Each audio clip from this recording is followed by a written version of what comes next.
శ్రీ సత్యసాయి జిల్లా ఎర్రదొడ్డిలో యువకుడు బలవన్మరణానికి పాల్పడ్డాడు. గతంలో కదిరి రూరల్ సీఐగా పనిచేసిన తమ్మిశెట్టి మధు వేధింపులు తాళలేక ఆత్మహత్య చేసుకున్నట్లు బంధువులు ఆరోపించారు. సమాచారం తెలుసుకున్న ఎమ్మెల్యే కందికుంట వెంకటప్రసాద్ ఘటనా స్థలానికి చేరుకుని మృతదేహానికి నివాళులర్పించారు. ఆత్మహత్యకు కారణాలను ఎమ్మెల్యే ఆరా తీశారు. మృతుడు ఉదయ్ కుమార్ సూసైడ్ నోట్ రాసి వీడియో తీసుకుని సూసైడ్ చేసుకున్నాడు. చనిపోయినటువంటి ఉదయ్ కుమార్ మా తమ్ముడు, నా సొంత తమ్ముడు. అబ్బాయిని మన కదిరి అప్పటి రూరల్ సీఐగా ఉన్నటువంటి తమ్మిశెట్టి మధు గారు వాడు లవ్ చేసి తీసుకొని వచ్చినటువంటి అమ్మాయి ఎవరైతే ఉన్నారో ఆ అమ్మాయి సృజన, వీళ్ళిద్దరూ పెళ్లి చేసుకొని ఇక్కడే ఉన్నారు.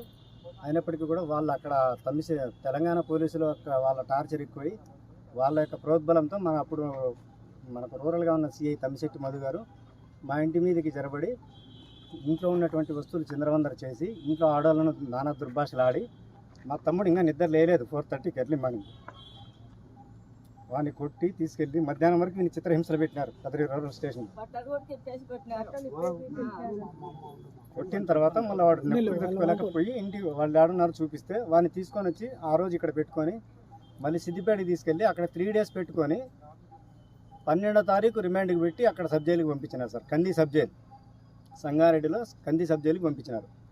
అక్కడ వాళ్ళు ఆఫ్టర్ 2.5 నెలల తర్వాత బెయిల్ వచ్చింది. బెయిల్ తీసుకొచ్చినాము, పర్సనల్ బెయిల్ తీసుకొచ్చిన తర్వాత వాడి చెవు నొప్పి బాగుందని చెప్పి అక్కడికి వెళ్తే గవర్నమెంట్ హాస్పిటల్ అనంతపూర్లో చూయించుకుంటే చెవు వినపడుతుంది, ఏదో దెబ్బ తగలడం వల్లనే ఇది అయిందని చెప్పి వాళ్ళు డాక్టర్ గారు చెప్పడం వల్ల ఈఎన్టీ డాక్టర్ గారు వాడు అనంతపూర్ కోర్టులోకి వెళ్ళి ప్రైవేట్ కేసు వేసినాడు.